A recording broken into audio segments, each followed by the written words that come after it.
the last 2 years, employers have struggled with a shortage of employees and how to fill vacant but essential positions. That forced employers to look inward and train the current people in the skills needed to fill higher level roles. Found in a March 2021 survey that 30% of managers said their top goal is reducing turnover. Eightfold survey found a whopping 50% of managers said cross-training or upskilling employees is a top priority. Employees want to gain new skills, employers need them to gain new skills, so I think we know what to do. May the great upskilling begin. Hi, Assalamualaikum. Good day and thank you for tuning in. I'm Nurul Hamiza binti Rani, reporting on a rising issue in the world of talent acquisition that is reshaping how the manufacturing sector approaches its workforce. As factories across the globe race toward automation and digital transformation, one challenge has become increasingly clear, which is widening digital skill gaps, particularly among older employees. However, many firms are turning inside and preferring to upskill their current staff to meet the expectation of Industry 4.0 rather than searching outside for younger and knowledgeable technologist employees. In today's report, I will explore how the strategy which is focusing on upskilling over hiring is not only cost effective but also strengthen the workforce loyalty, retain critical knowledge, and reshape the future of talent acquisition. Stay with me as we uncover the method, benefits, real-world example behind this powerful shift. So basically, what is talent acquisition? Talent acquisition is a strategic approach to identifying, attracting, and hiring top talent to meet an organization's current and future workforce needs. Unlike traditional requirements, which is often focused on filling immediate vacancies, talent acquisition takes a long-term view, aligning hiring effort with business goals and workforce planning. It involves building a strong employer brand, leveraging data-driven insight, and developing a relationship with potential candidates to ensure the organization consistently attracts skilled, culturally aligned individuals who drive growth and innovation. We go to the growing divide on the factory floor, which is the issue will be explained. In today's fast-evolved industrial landscape, digital tools are no longer optional, but they are essential. From smart machines to data analytics systems, technology is now central of manufacturing operation. But there is a problem. Many seasoned employees, while rich in hands-on experience, lack the digital skill need to operate those modern tools. This mismatch is creating what experts are calling digital divide on the factory floor. According to the recent report, nearly half of manufacturing firms now struggle to find employees who are both experienced and digitally literate, making talent acquisition a tougher game than ever before. To the second topic, which is experience meets innovation, why upskill other employees. Rather than replace these employees, some manufacturers are taking more strategic route, that is upskilling. Why? Because these employees are already know the process, the machine, and the company culture. Their knowledge are valuable, and with the right training, they can adapt to digital tools just as well as a new hire. More companies are realizing that it's faster and more cost-effective to teach digital skills to experienced employees than to bring a new staff who may lack industry-specific knowledge. In short, upskilling is not just a learning initiative, it is a talent acquisition strategy and values people from a job ads to the learning lab, which is strategy shift in talent acquisition. This marks a major shift in the way talent acquisition is defined. Traditionally, it meant posting job, screening resume, and hiring new candidates. Now, talent acquisition is becoming more about developing the people already on the payroll, especially in industry where experience matters just as much as test knowledge. In-house training programs, digital academies, and mentorship pairings are replacing traditional requirement drives. It's about internal mobility, not external scouting. And for the manufacturing sector, this strategy is proving to be a win-win situation, which is reducing the skill gap while preserving workforce loyalty and reducing hiring costs. Move to the next topic, which is a manufacturing leader's take action. That's mean the real-world example. Now let's take a look at how real companies are bringing this strategy to life.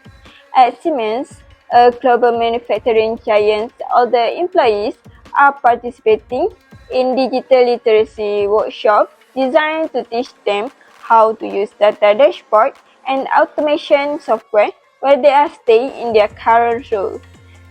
Another example is when Bose has launched collaborative training program with technical college, giving all the employees hands-on experience with modern manufacturing system, which will turn veteran workers into technologically advanced masters.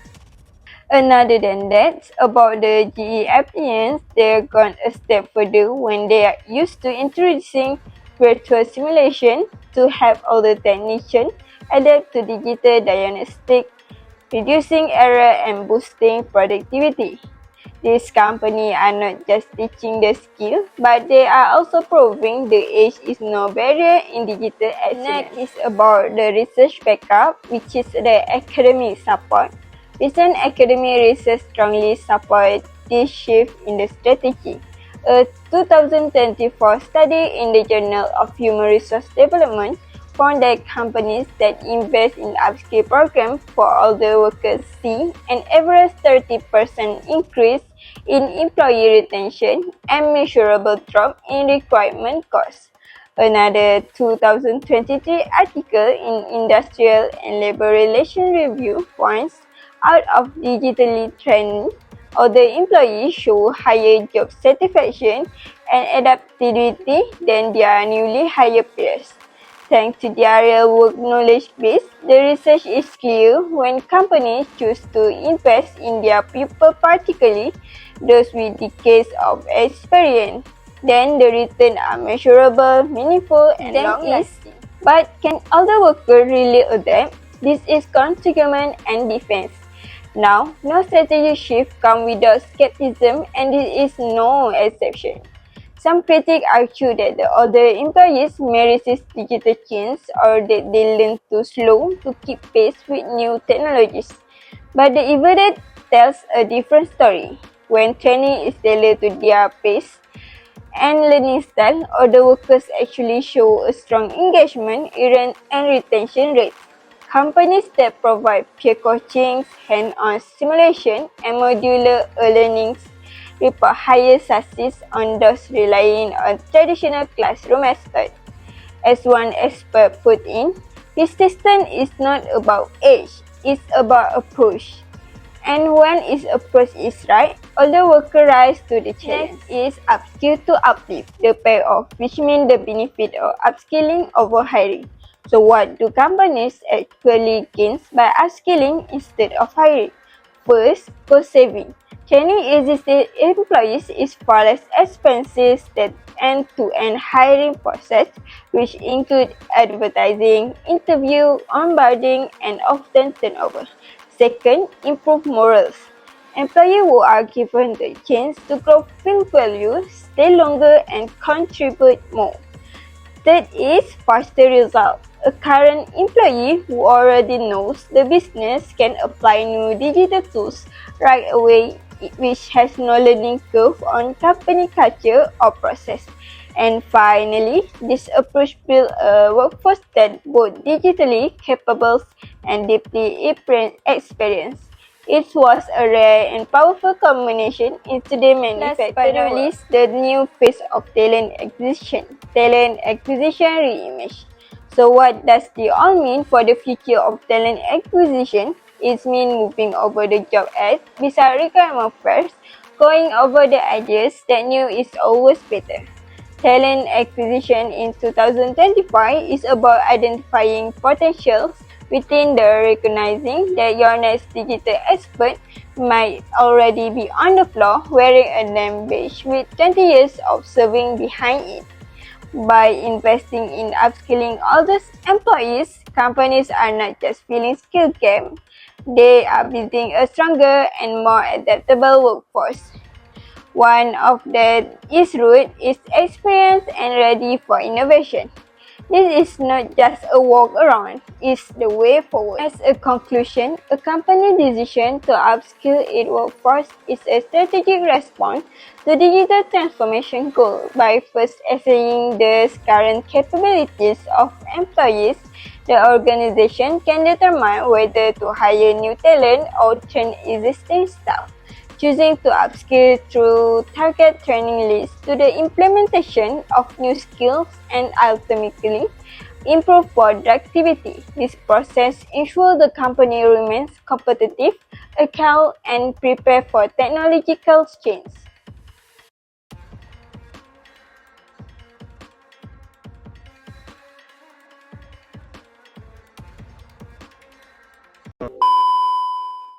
In Malaysia specifically, the challenge we are seeing is we've got people who are working super hard to make ends meet, however, still not being able to afford a decent and dignified quality of life. Shifting jobs from one job to another job, it's been upside down in my life.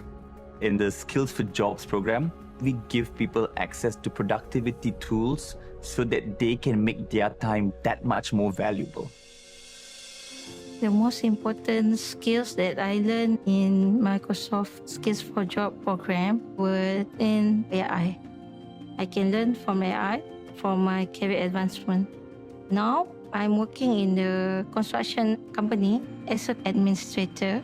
They give me more salary than I expected. And on top of that, I've been chosen as a trainer for Microsoft.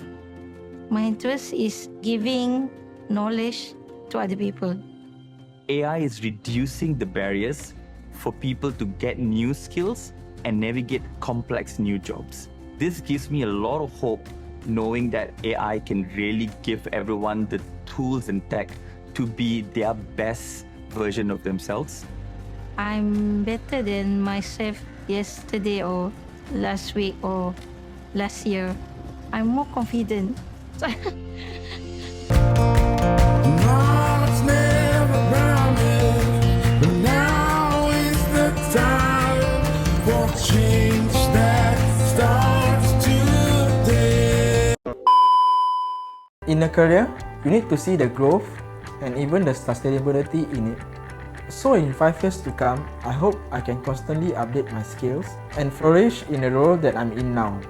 I worry less about the stability and thankful for the better prospect and a stable long-term plan to support my family.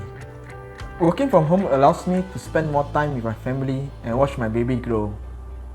My advice for others is to find your own passion and just build on it. As my dad always say, don't stop learning. And that's what I want to instill in my son in the future. To have a sustainable version of this product, I'm keen to invest. No, we don't. Sustainable products can bring in more revenue, but we have no clue how to do it. No time for training and no money for courses. Hey, switch off the no mindset and bring on upskilling. We found the right course through the Skills Future website and receive training subsidies.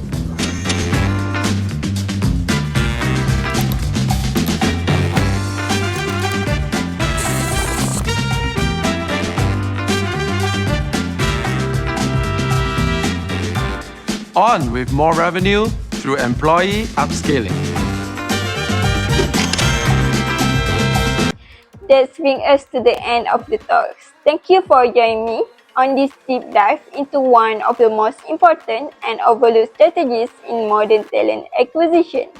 As we have seen, the manufacturing sector is proving that experience and adaptability can go hand in hand, and that upskilling other workers is not just good at HR, it is a smart business. Thank you and Assalamualaikum.